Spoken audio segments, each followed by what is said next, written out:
예, 할렐루야, 반갑습니다. 우리 한 번 더 인사하십시다. 잘 오셨습니다. 축복합니다. 예.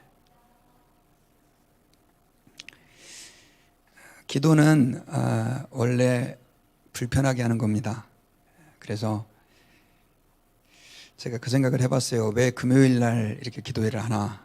그랬더니 참 놀기 좋은 날이 금요일이지 않습니까? 그래서 세상 사람들은 마시고 붓고 뭐 그렇게 즐기는 시간들을 갖고 있는데 예수 믿는 사람들은 하나님 앞에 기도하기 위해 이렇게 나왔는데 참 불편하고 힘든 거죠. 그런데 우리가 하나님 아버지 앞에서 이 마음 가지고 또 나아갈 때 주님이 우리 가운데 더 큰 은혜를 부어줄 줄 믿습니다. 저는 성경을 이렇게 보다 보니까 하나님이 은혜를 부어주셨을 때는 늘 하나님의 마음을 감동시켰을 때더라고요. 편안할 때 어떨결에 하나님의 은혜를 받은 게 아니라 정말 하나님 아버지 앞에서 내가 간절하게 기도를 했을 때라든가 또 믿음으로 어려운 일을 결단했을 때 하나님께서 은혜를 부어주시더라고요. 저는 오늘 이 밤이 저와 여러분들에게 그런 밤, 그런 기도회가 되기를 원합니다. 자, 오늘은 계속해서 제가 다니엘서 여러분들과 나누고 있는데 요한계시록보다도 제가 더 어렵다 이런 표현을 좀 썼는데 실제로 그런 것 같아요. 왜냐하면 예언에다가 거기다 플러스 역사까지 같이 겹쳐 있어서 예언만 해도 어려운데 역사까지 이해를 해야 다니엘서 11장이 이해가 가서 제가 다니엘서를 정말 종일토록 묵상을 하면서 말씀을 좀 준비를 했는데 오늘은 11장 28절부터 35절까지 말씀으로 참신앙과 거짓 신앙에 대해서 우리 하나님 말씀을 들으려고 합니다. 성경에는 종말에 예수님께서 재림하실 때 주님이 하실 일 가운데 한 가지가 뭐냐면 알곡과 쭉정이를 나누시는 일입니다. 진짜와 가짜를 가르신다는 거죠. 여러분들에게 여쭤볼게요. 여러분들은 천국과 지옥을 믿습니까? 믿습니까? 예, 믿으시죠? 천국과 지옥이 나눠집니다. 근데 예수님이 재림하시기 전에도 우리가 죽는 그 순간 우리의 인생은 천국이냐 지옥이냐 두 군데 가운데 하나를 갈라지고 나눠지게 됩니다. 마태복음 3장 12절에 보면요, 예수님이 이렇게 말씀을 하셨습니다. 손에 키를 들고 자기의 타작마당을 정하게 하사 알곡은 모아 곡간에 들이고 쭉정이는 꺼지지 않는 불에 태우시리라. 상당히 무시무시한 말씀입니다. 알곡과 쭉정이를 가른다는 얘기예요. 저는 농사를 짓지 않아서 잘 모릅니다. 그러나 어렸을 때 기억이 나는 게 시골에서 추수 때가 되면 그때는 풍로라고 막 이렇게 돌리는 그걸 가지고 이렇게 벼 있죠. 나락이라고 그러는데 그걸 이렇게 막 돌리면 가벼운 건 바람에 저 날아가서 분리시키고 그 다음 또 좀 안에 튼실하게 쌀 알이 있는 건 땅에 떨어져서 그걸 분리하는 그런 기억이 납니다. 지금은 이제 기계로 다 하겠죠. 그래서 알곡과 가라지의 이야기를 들을 때마다 그 장면이 생각이 나는데 또 뭐 간단한 많지 않은 경우는 이렇게 키라 그래가지고 거대한 키 아시죠? 이렇게 설명을 잘 못하겠는데 오줌 싸면 머리에 쓰고 다니는 거 있잖아요. 그걸 가지고 이제 또 이렇게 까부려 가지고 알곡과 가라지를 간단한 경우는 그렇게 나누는 그런 장면을 예수님이 말씀하시면서 알곡과 가라지를 나눌 것이다 이런 얘기를 하셨습니다. 그리고 여러분 잘 알고 있는 양과 염소의 비유에서도 주님이 오른편과 왼편으로 똑같이 하나님을 믿는 것처럼 보였던 사람들 가운데서도 그렇게 두 가지의 구분이 이루어지게 될 것을, 진짜와 가짜를 나누게 되실 것을 주님이 말씀하셨습니다. 주님이 재림하실 때 혹은 주님은 때로는 우리 성도들의 신앙을 진짜와 가짜, 참신앙과 거짓신앙을 구분하실 때가 있으실 것입니다. 지금은 왜 그냥 놔두느냐? 예수님이 그 농부의 비유를 통해서 우리가 좋은 씨만 뿌렸는데 알곡만 뿌렸는데 거라지가 났습니다. 뽑아버릴까요? 그랬을 때 내둬라. 거라지를 뽑다가 알곡이 다칠라. 마지막 때 알곡은 모아 곡간에 들이고 가라지는 불에 던진다. 이 말씀을 주님이 또 해주셨죠. 분명히 주님은 참과 거짓을 나누실 때가 있고 알곡과 가라지를 주님은 구분하십니다. 자, 그렇다고 한다면 여러분들 우리 교회는 어떨까요? 주님이 만약에 오늘 이 밤에 재림하신다고 한다면 과연 얼마나 우리 교인들 가운데는 주님이 받으실 만한 참신앙을 가지고 있을까요? 또 알곡신앙, 그 신앙으로 주님을 섬기고 있는 사람이 많이 있을까요? 제가 말씀을 준비하면서 진지하게 한번 고민해 봤습니다. 솔직히 자신이 많이 없어요. 자신이. 이민교회는 한국교회하고 미국교회하고 좀 다른 점이 있습니다. 그게 뭐냐면 이민교회는 약간 커뮤니티 같은 기능을 많이 합니다. 실제로 믿는 자의 그 퍼센트는 한국과 똑같지만 사회적인 이유 때문에 한국 사람들을 만나기 위해서 혹은 도움을 받기 위해서 이렇게 한국 교회에 나오는 분들이 굉장히 많습니다. 그러다 보니까 달라스 지역에는 큰 교회도 있고 작은 교회도 있는데 어쨌든 간에 제가 볼 때는 한국 교회나 미국 교회보다도 훨씬 더 알곡과 가라지가 심각하게 구분되는 현상이 교회 안에 일어나게 될 줄 몰라요. 그래서 오늘 이 말씀을 들으면서 우리가 조금 진지하게 정말 나는 하나님 앞에 알곡으로 그렇게 주님을 섬기고 있는가? 그리고 내 가족들은 정말로 참신자답게 주님을 섬기고 있는가? 우리 교회는 정말로 그걸 향해 가고 있는가? 한번 좀 돌아봤으면 좋겠습니다. 자, 주님이 알곡과 가라지를 나눈다. 손에 키를 들고 타작마당을 정하게 해서 곡식은 곡간에 들이고 쭉정이는 불에 태운다라고 얘기했는데 키질을 한다라고 하는 것은 뭘까요? 성경에서 보면 그 키질이라고 하는 것은 상당한 경우, 뭐 항상 그런 건 아니지만 많은 경우 환난이라든가 또 핍박을 통해서 그것을 구분하는 경우가 많이 있습니다. 고난을 통해서 그걸 구분한다는 것이죠. 참신자와 거짓신자는 언제 구분이 되느냐? 고난이 왔을 때, 핍박이 왔을 때, 환난이 닥쳤을 때 참신자들은 믿음을 지키고 견디지만 축정이 같은 신앙 가진 사람들은 그냥 다 그 바람에 휙 날려버리듯이 그 환난의 바람에 쓸려 날려버리게 되어진다라고 하는 것이죠. 여러분, 이 오늘 본문에서는 지금 이와 관련된 말씀을 우리에게 주고 계시는데요. 내용이 너무 어려워서 제가 한 절 한 절씩 해석을 하려다 보니까 시간도 많이 걸리고 또 이해도 잘 안 가고 솔직히 또 저도 역사를 전공한 사람이 아니어가지고 잘 몰라요. 설교를 준비하기 위해서 엄청 역사 공부를 저도 좀 많이 했는데 그래도 워낙 방대한 역사를 다루고 있다 보니까 솔직히 조금 이렇게 또 성경의 예언 자체가 시간 순으로 다 된 게 아니어가지고 저도 막 이렇게 다 잘 모릅니다. 그런데 우리가 오늘 말씀이 사실은 주님께서 이렇게 흘러가고 있는 그 방향을 우리가 좀 볼 수 있게 되는 내용들이 있는데 그게 뭐냐면 지금 다니엘서 11장 내용을 이렇게 쭉 보면 정말 이게 무슨 소린가 전혀 이해가 안 갈 만큼 그렇게 이해가 안 가는 내용들로 가득 차 있는데 제가 몇 번에 걸쳐서 여러분들에게 설교를 했지만 이 내용은 다니엘이 받은 계시의 내용이에요. 그런데 그 계시의 핵심은 이제 헬라 왕국이 파사 페르시아가 멸망하고 헬라 제국이 등장하는데 그 헬라 제국이 4개로 갈라지게 된다. 그리고 그 4개의 제국 가운데 남쪽에 있는 프톨레미 왕국과 북쪽에 있는 셀류쿠스 왕조가 계속해서 전쟁을 하게 되는 내용을 예언을 하고 있어요. 이 전쟁은 제가 150년 동안 계속 있었다 이런 얘기를 했고요. 성경에서는 그들이 전쟁했더라 이렇게 예언 안 하고 아주 구체적으로 정략 결혼을 하고 또 그것 때문에 배신당해서 다시 전쟁이 일어나고 이런 내용들을 너무나 디테일하게 기록하고 있습니다.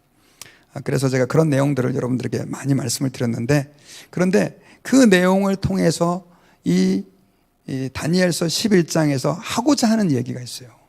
이 다니엘서 11장이 사실은 그런 막 전쟁들을 통해서 하나님께서 다니엘을 통해서 주시고 싶은 메시지가 있었단 말이에요. 여러 가지 많이 있겠지만 그 주시고 싶은 메시지가 바로 오늘 본문에 나오는 내용이에요. 그게 바로 뭐냐면 안티오코스 에피파네스 4세, 이름도 어렵습니다. 그냥 에피파네스 4세라고만 여러분 그냥 기억하시면 돼요. 근데 그 에피파네스 4세에 대한 내용인데, 그 에피파네스 4세가 그리스도인들을 마치 예수님이 재림하기 전에 적그리스도가 와서 핍박을 하듯이 이 유대인들을 정말 어마무시하게 핍박하고 죽이고 괴롭히고 신성모독을 하는 행위를 하는 그 내용이 기록되어 있다는 거죠. 쉽게 말하면 다니엘서를 통해서 하나님께서 예언의 말씀을, 그리고 네 왕조의 이야기, 두 왕조의 전쟁 이야기, 페르시아의 멸망 얘기, 헬라 제국에 대한 얘기들을 다 하신 이유는 이 에피파네스에 대한 얘기를 하고 싶어서 그런 거예요. 이 에피파네스에 대한 예언은 사실 여기만 나온 게 아니라 또 그 전에도 계속해서 하나님께서 내 짐승의 완상이라든가 뿔의 완상을 통해서 주님이 말씀하셨던 내용이기도 해요. 자, 그러면 에피파네스가 어떤 사람이길래 이 11장의 내용을 통해서 계속해서 지금 이런 내용들을 지금 말씀하고 있느냐? 자, 에피파네스는 그 셀루쿠스 북쪽에 있는 북쪽 왕조가 남쪽에 있는 애굽, 이집트 지역을 공격해 하게 되었는데요.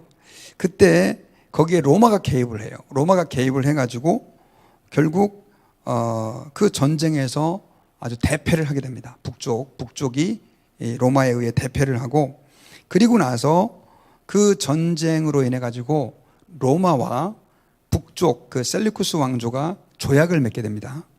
조약을 맺게 되는데 그 조약은 조공을 얼마를 바친다. 보통 전쟁에서 지면 조공을 바치잖아요. 조공은 이제 금이나 은이나 이런 것들이에요. 곡식이나. 그리고 그 조공을 바치도록 하기 위해서 로마는 어떤 일을 행하게 되냐면 20명의 사람을 볼모로 잡습니다.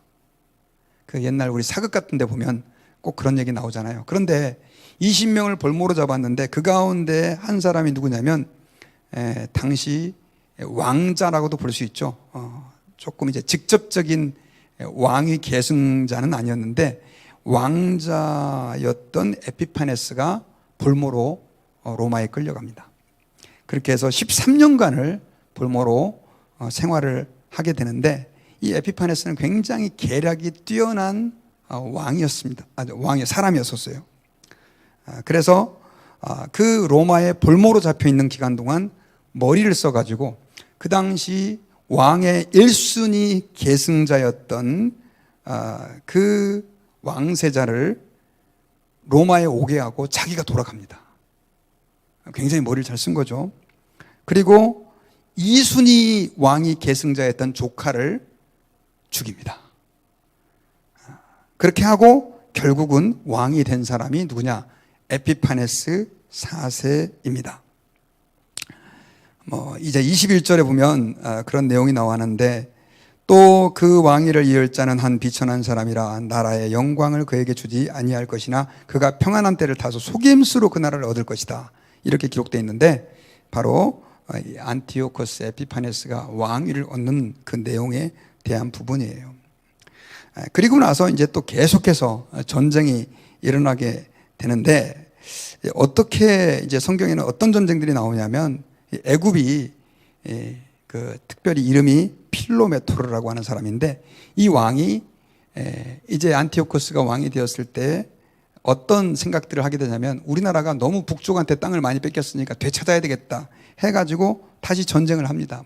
너무 전쟁이 막 여기서 시작되고 저기서 시작되고 막 해서 복잡하지만, 그렇게 해서 이제 또 전쟁이 되는데, 그 내용들이 이제 또 예언이 또 돼 있어요. 22절에서 쭉 돼 있고, 그래가지고 그 전쟁을 일으켰는데, 문제는 그 전쟁에서 대패를 합니다. 남쪽에서 땅을 되찾기 위해서 전쟁을 했는데, 전쟁에서 완전히 다 져버리고, 심지어 그 필로메토르라고 하는 그 왕까지도 포로가 돼버려요. 그 북쪽 그 안티오코스 에피파네스의 포로가 돼버려요. 그런데 문제는 그 남쪽의 왕이 자기 왕이 포로가 됐으면 빨리 구해내야 될 거 아니에요. 뭐 특전사를 보내든지 아니면 뭘 해가지고 전쟁을 일으키든지 해서 구해내야 되는데 그러지는 않고 남쪽에서 어떻게 하냐면 우리 왕이 이제 포로가 잡혀서 포로가 됐으니까 다른 왕을 세우자 그래가지고 다른 왕을 세워버려요. 그러니까 포로로 잡힌 이 왕은 얼마나 기가 막힙니까? 그래가지고 이제 이 플로메토르가 어떻게 그 에피파네스 북쪽의 왕하고 협상을 하게 되냐면 지금 우리나라에서 내가 포로가 됐는데 나를 구할 생각은 안 하고 새로운 왕을 세웠으니까 내가 지금 너무너무 화가 나는데 당신 날 좀 도와주면 내가 그 왕을 쫓아내고 이제는 내가 북쪽 나라 그 셀루쿠스 왕조를 에피파네스죠 잘 섬기겠습니다. 그러니까 이게 보니까 괜찮은 조건인 거예요. 그래서 이 에피파네스는 오케이 그러면 그렇게 해보자 해가지고 결국은 다시 남쪽을 또 쳐들어갑니다. 그래가지고 그렇게 왕으로 세운 사람을 폐위시키고 다시 왕으로 복직을 해요. 뭐 이런 내용들이 여기 다 기록돼 있어요. 예언돼 있어요.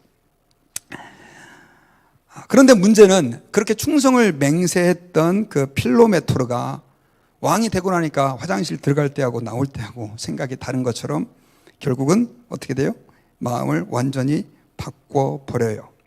그리고 오히려 어떤 계획을 세우게 되냐면 다시 북쪽을 힘을 합쳐서 가다듬어서 자기를 포로로 삼았던 그 에피파네스를 공격하려고 합니다. 그래서 군대를 모아가지고 북쪽을 다시 공격을 하는데 여러분 복잡하죠. 이게 150년 동안 전쟁을 했으니까요. 그런데 이 소식을 누가 듣게 되느냐? 정보통에 의해서 CIA 같은 조직이 그때도 있었던 것 같아요. 그 정보를 북쪽의 에피파네스가 듣게 됩니다. 그래가지고 야 저놈들이 우리를 공격해 온다는데 우리를 배신한 것도 지금 열받아서 내가 미치겠는데 우리를 공격한다? 말도 안 돼 해가지고 군대를 일으켜서 먼저 남쪽을 공격을 해요. 공격을 했는데 그런데 이제 문제는 그 공격이 잘못됩니다. 문제가 생겨요. 또다시 로마가 개입을 해요. 로마가 개입을 해가지고 그 로마에 의해서 말 그대로 북쪽 군대는 엄청난 피해를 입습니다. 그래서 제대로 남쪽 그 톨레미 왕국을 공격도 못하고 철수하는 그 눈물의 퇴각을 하게 되죠. 그래가지고 이제 오는 길에 거기에 이제 여러분 그 지도를 보면 남쪽에 톨레미가 왕조가 있고 북쪽에 셀루쿠스가 왕조가 있으면 중간에 어떤 나라가 있냐면 이스라엘이 있어요. 오다가 군대를 갖고 퇴각을 하다가 이 에피파네스가 예루살렘에 들려가 가지고 거기서 아주 못된 짓을 하게 됩니다. 어떤 짓을 하게 되냐면 성전 제단에다가 돼지 머리를 갖다 놓고 하나님을 섬기는 그 거룩한 곳을 더럽히고 제우스 신상을 성전 마당에 세워놓습니다. 그리고 그 제우스 신상에게 절을 하도록 하고 그 다음에 안식일을 지키는 것을 못하도록 그렇게 하고 그 다음에 율법을 가르치지 못하도록 하여튼 말도 안 되는 그런 일들을 이스라엘 그 팔레스타인에 행하게 됩니다. 성경에 보면 이제 그거에 대한 내용이 예언이 되어 있는데 우리 31절 같이 한번 읽어볼까요? 자, 시작. 군대는 그의 편에 서서 성소 곧 견고한 곳을 더럽히며 매일 드리는 제사를 폐하며 멸망하게 하는 가증한 것을 세울 것이며 32절 그가 또 언약을 배반하고 악행하는 자를 속임수로 타락시킬 것이나 오직 자기 하나님을 아는 백성은 강하여 용맹을 떨치리라. 자, 한번 생각해 보세요. 이스라엘 민족에 있어서의 성전이라고 하는 존재는 정말 하나님 그 자체라고 얘기해도 과언이 아닌데 거기다가 제우스 신상을 세워놓고 절을 하게 만들고 돼지 피로 제사를 지내고 돼지 머리를 갖다 놓고 절하라 그러고 율법을 못 가르치게 하고 안식일을 지키지 못하게 해요. 여러분 어떻게 하시겠어요? 근데 여기 이제 이런 현상이 생기니까 두 가지의 반응이 나타나는 거예요. 진짜 하나님을 경외하는 사람들과 그렇지 않은 사람들이 두 부류로 갈라지는 거예요. 왜냐하면 그 당시 안티오코스 에피파네스는 엄청난 파워를 가지고 있었던, 이스라엘은 말 그대로 풍전등화와 같은 정말 별 볼 일 없는, 주권도 없는 그런 나라였거든요. 옛날에 우리나라가 여러분 비슷한 역사를 겪었잖아요. 미국, 일본, 러시아, 중국 사이에 껴가지고 얼마나 많이 침략도 당하고, 특별히 여러분 1900년도 초반에 정말 우리가 많이 어려움을 겪었죠. 일제 36년 동안 나라를 빼앗겼지 않습니까? 그래서 저는 사실 그들이 어떤 어려움에 있었을지를 저는 직접 경험 못 해봤지만 추측해 볼 수는 있어요. 그런데 똑같아요. 우리 한국에서도 일제가 그렇게 압제를 하니까 두 부류의 사람들이 나왔어요. 첫째는 아유, 일본은 지금 대세다. 우리나라는 일본한테 상대가 안 돼. 그러니까 빨리 일본어 배우고 일본에 잘 적응해서 그 사람들과 친하게 잘 지내야 우리가 산다. 이런 친일파가 있었고요. 그 다음에는 끝까지 저항하는 독립군이 있었어요. 이때도 똑같았어요. 이 에피파네스의 말도 안 되는 정책에. 그런데 여러분, 이 유대인들의 문제는 이게 그냥 한 국가가 에피파네스에 의해서 점령당했다는 정도의 문제가 아니었어요. 뭐의 문제였어요? 하나님에 대한 신앙을 테스트하는 문제였던 거죠. 그냥 에피파네스에게 잘 보여가지고 타협해가지고 그렇게 그냥 살아갈 거냐, 아니면 저항을 해야 될 거냐. 여러분 어떻게 하시겠어요? 우리가 교회 예배당에서는 저항해야죠 이렇게 말하지만 쉬운 게 아니죠. 그런데 그렇게 하나님 아버지 앞에서 자기의 믿음을 저버리고 그렇게 세상 것과 타협하는 사람들이 있었지만 32절에서는요. 자, 우리 한 번만 더 보여주세요.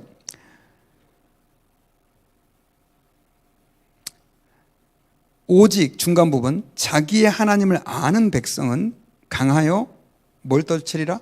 용맹을 발하리라. 이렇게 됐어요. 용맹을 발하리라. 하나님을 알다라고 하는 말은 야다입니다. 히브리어로. 그것은 부부가 성관계를 통해서 서로 친밀해지는 것을 비유하기도 해요. 하나님을 안다라고 하는 것은 지식적인 알미 아니고 하나님을 경험을 통해서 확실하게 분명하게 알고 있는 상태를 야다라고 얘기를 해요. 그런데 그 하나님을 아는 백성들은 어떻게 한다고요? 강하여 용맹을 떨치게 된다. 용맹을 발하리라. 실제로 그런 사람이 나타났습니다. 마카비 형제라고 하는 사람이 이러한 에피파네스의 말도 안 되는 정책에 반기를 들었습니다. 그래가지고 우리 한국의 일제시대 때 독립군들이 자기 목숨을 걸고 그 일제에 저항했던 것처럼 이 마카비 형제는 결국 그 안티오코스 에피파네스에게 계속해서 저항하고 반기를 들고 결국 그들의 그 악행에 대해서 목숨을 걸고 결국 그것이 자기의 신앙과 직결되어 있다고 믿고 끝까지 저항을 했습니다. 그래서 결국 어떻게 됐느냐? 그들이 승리를 거뒀어요. 그래서 163년 BC에 안티오코스 4세가 죽고 마카비의 저항이 승리를 거두게 됩니다. 그래서 여러분 예수님께서 보면 이 수전절에 이렇게 올라가셔가지고 하신 말씀들이 나오는데, 수전절이라고 하는 절기는 이때 이 마카비우스 형제가 그 안티오코스에게 저항해가지고 그 빼앗겼던 성전을 되찾고 나라의 주권까지 다시 회복해가지고 이스라엘이 독립을 거두게 되는 그런 역사적인 날입니다. 몇백 년 만에 독립을 하게 된 거죠. 그렇게 독립을 하게 돼가지고 이스라엘이 하스모니안 왕조라고 하는 하나의 왕조를 건립합니다. 물론 그 하스모니안 왕조는 오래가지 못했지만 어쨌든 어마어마한 그 일이 일어난 거죠. 계란으로 바위를 쳐서 계란을 깨트린 것 같은 그런 엄청난 도전이 결국 승리를 거둬가지고 독립국가도 이룰 수 있었고, 더 중요한 것은 뭐냐면 그렇게 더럽혀졌던 성전을 다시 정결케 하여 깨끗하게 하나님께 다시 봉헌을 했습니다. 그 날이 바로 수전절이다라고 하는 것을 여러분들께 제가 말씀을 드렸어요. 자, 주님이 다니엘을 통해서 예언을 주시면서 사실 이스라엘 백성들에게 그 역사에 일어날 많은 일들을 말씀해 주셨지만, 가장 주님이 다니엘을 통해서 하시고 싶었던 말씀은 바로 이거였죠. 하나님의 성전이 이렇게 더럽혀질 것이고 이러한 핍박의 때가 너에게 올 것인데 너희가 믿음을 지켜야 되지 않겠느냐. 실제로 여러분, 예수님도 제자들에게 로마에 의해서 예루살렘이 멸망할 것을 마태복음 24장에서 예언해 주셨습니다. 그러면서 그 예루살렘이 멸망할 것을 예언하시면서 그 내용에다가 뭘 끼워 넣냐면 예수님이 다시 오실 때 일어날 일들에 대해서도 같이 끼워 넣으셨어요. 그래서 그걸 신학적으로 조금 어려운 말로 뭐라고 얘기를 하냐면 중복계시다, 이런 말을 해요. 중복계시.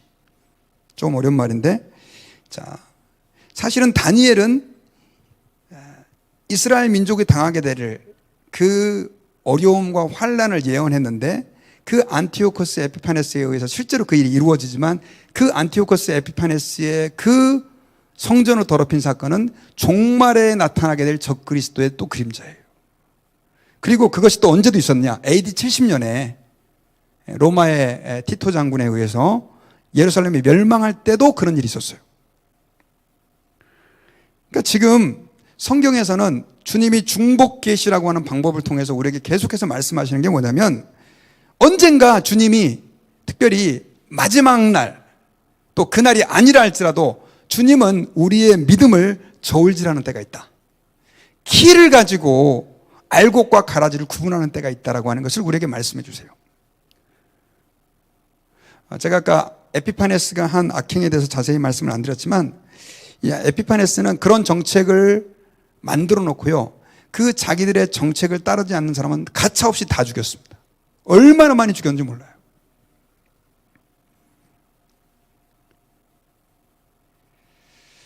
저는 주님이 오실 때 어떤 일들이 일어날지 잘 모릅니다. 그러나 성경에서는 우리에게 예언해 준 것 중에 한 가지가 뭐냐면 엄청난 핍박이 있을 것이다. 물론 세대주의를 가르치는 종말론자들은 우리가 다 휴거가 돼가지고 공중에서 예수님과 혼인잔치를 하고, 그 다음에 핍박은 휴거되지 못한 남은 자들만 받는다. 저는 그거에 동의할 수가 없어요. 그건 성경적이지 않아요. 여러분, 성경을 자세히 읽어보면 우리 예수를 믿는 사람들은 주님이 재림하시기 전에 반드시 환란이라고 하는 걸 통해서 알곡과 가라지를 구분하는 과정을 가게 돼요. 근데 꼭 그것이 예수님이 재림할 때가 아니라 할지라도 우리의 신앙의 삶 속에서는 반드시 주님이 그것을 구분하는 때가 있어요. 여러분, 코로나를 여러분 어떻게 생각하십니까? 코로나 때문에 너무나 많은 사람이 교회를 안 나와요. 코로나 때문에 너무나 힘들어진 교회들, 문 닫는 교회들이 많아요. 근데 여러분, 제가 지난주에 뉴스를 보다 보니까 지금도 전 세계에는 예수님을 믿다가 죽는 사람이 하루 6명이래요. 하루 6명. 수천 명의 사람들이 1년에 순교를 하고 있어요. 코로나 때문에 내가 신앙생활을 잘 못하겠다. 코로나 때문에 교회가 망했다. 이게 정상적이라고 보이십니까? 저는 이렇게 봐요. 주님이 가르고 계시는 거예요. 원래부터 진짜가 아니었던 거죠.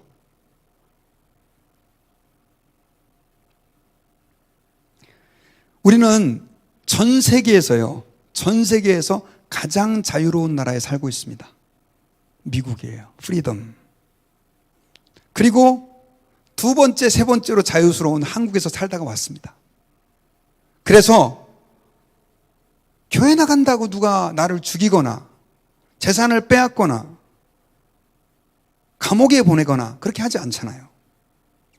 그러다 보니까 너무나 많은 그리스도인들의 신앙이 술에 술 탄 듯 물에 물 탄 듯 진짜 같기도 하고 가짜 같기도 하고 그런 사람들이 너무 많아졌어요.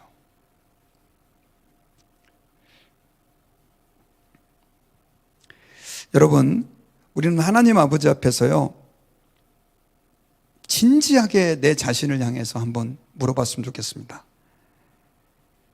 만약에 그 에피파네스가 행했던 그러한 일들이 동일하게 우리 교회에서 일어난다고 했을 때 나는 내 믿음을 지킬 것이냐? 언제인가 누군가 내 신앙과 내 목숨을 바꿔야 되는 때가 왔을 때 끝까지 내 믿음을 지킬 수 있는 것이냐? 저는 어렸을 때 고신 측에서 신앙생활을 했습니다. 그래서 저희는 목사님들이 설교할 때마다 순교 얘기를 엄청나게 많이 했어요. 순교 얘기를. 예수를 믿으면 순교해야 된다. 막 그런 얘기를. 중학생 때, 고등학생 때. 근데 요즘에 한번 생각해 보세요. 여러분, 우리 예수 믿다가 믿음을 지키다 순교해야 됩니다. 이런 얘기하면 아마 그 교회 사람들 안 올 거예요. 그만큼 우리는 지금 영어로 말하면 레이지하고 편안한 생활에 젖어 있어요. 주님을 위해서 조금도 희생하려고 하지 않고 헌신하려고 하지 않는 그런 세대를 우리가 지금 진행하고 있어요. 저는 이 세상을 탓하고 이 세상의 현실에 대해서 컴플레인 하자는 얘기가 아니에요.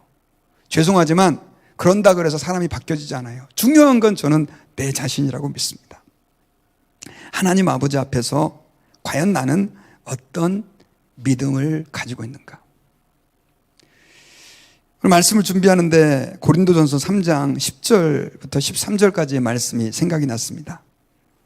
믿음의 터에 대해서 예수님이 얘기를 하셨는데, 자, 우리 같이 한번 읽어볼까요? 시작. 만일 누구든지 금이나 은이나 보석이나 나무나 풀이나 집으로 이 터 위에 세우면 각 사람의 공적이 나타날 터인데 그날이 공적을 밝히리니 이는 불로 나타내고 그 불이 각 사람의 공적이 어떠한 것을 시험할 것임이니라. 만일 누구든지 그 위에 세운 공적이 그대로 있으면 상을 받고 누구든지 그 공적이 불타면 해를 받으리니 그러나 자신은 구원을 받되 불 가운데서 받은 것 같으리라. 신앙생활을 건축에 비유를 했습니다. 보통 건축은 다 파운데이션, 기초 위에 집을 세우게 되잖아요. 저희 교회도 지금 파운데이션 위에 있습니다. 파운데이션이 흔들리면 아무리 집 잘 지어봐야 소용이 없어요. 정말 중요해요.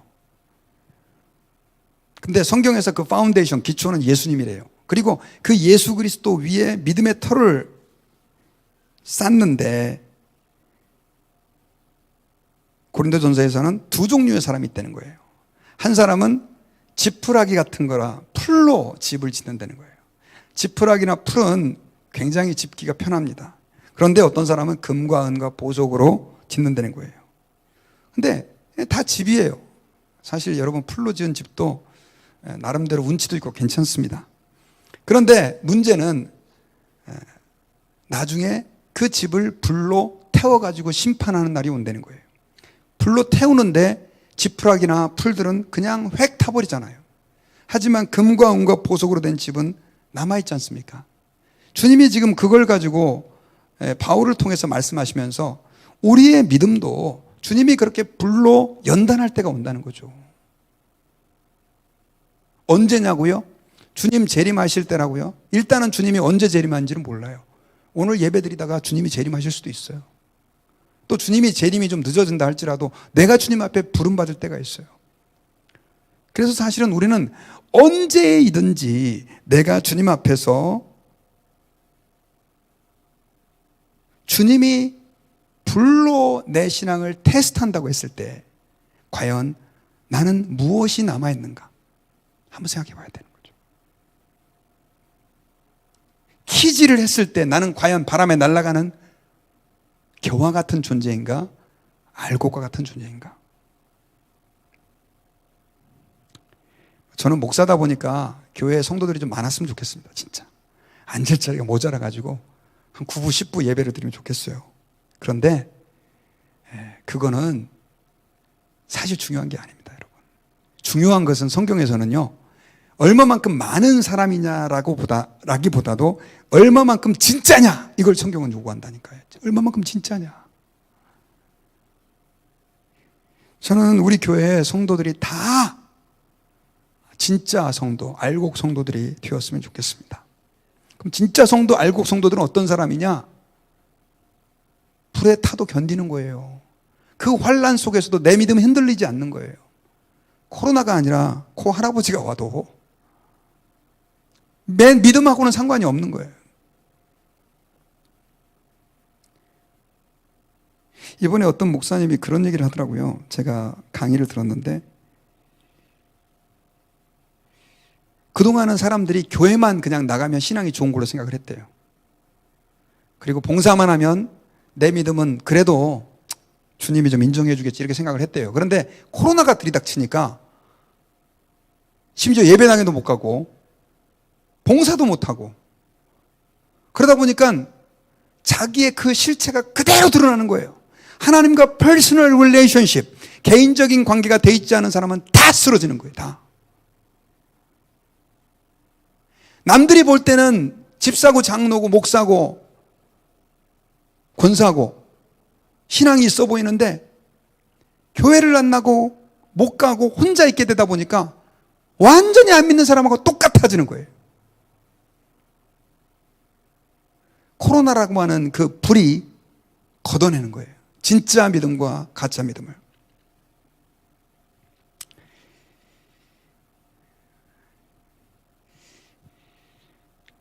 여러분, 저와 여러분들이 하나님 아버지 앞에서 한번 오늘 이 밤에 그냥 매주 하는 금요기도회라고 생각하지 마시고, 저는 그런 것 같아요. 저도 신앙생활을 여러 번 했지만 어느 한 번 내 인생을 두들기는 말씀이 있어요. 매주 예배 드리는데 내 인생을 바꾸게 하는 때가 있더라는 말이죠. 한번 오늘 우리가 한번 진지하게 우리 자신을 한번 돌아보고, 나는 정말 진짜 크리스천이냐? 나는 그 환난의 때가 왔을 때 견딜 만한 믿음의 그 건축을 짓고 있는지 한번 좀 돌아보고, 안티오코스 에피파네스, 이 사람은 굉장히 상징적인 적그리스도의 예표가 되는 인물이지만 그런 사람들은 5년 뒤에 또 나올 수 있고요. 여러분들의 직장에 있을 수도 있고요. 여러분들의 가정에, 혹은 어떤 상황 속에서도 계속 등장할 수 있어요. 우리가 하나님 견고한 믿음 위에 서게 해주십시오. 기도하는 저희들이 되어서 주님께 영광이 되는 저희들 모두가 되기를 주의 이름으로 축원합니다. 기도하겠습니다. 하나님 아버지, 감사합니다. 오늘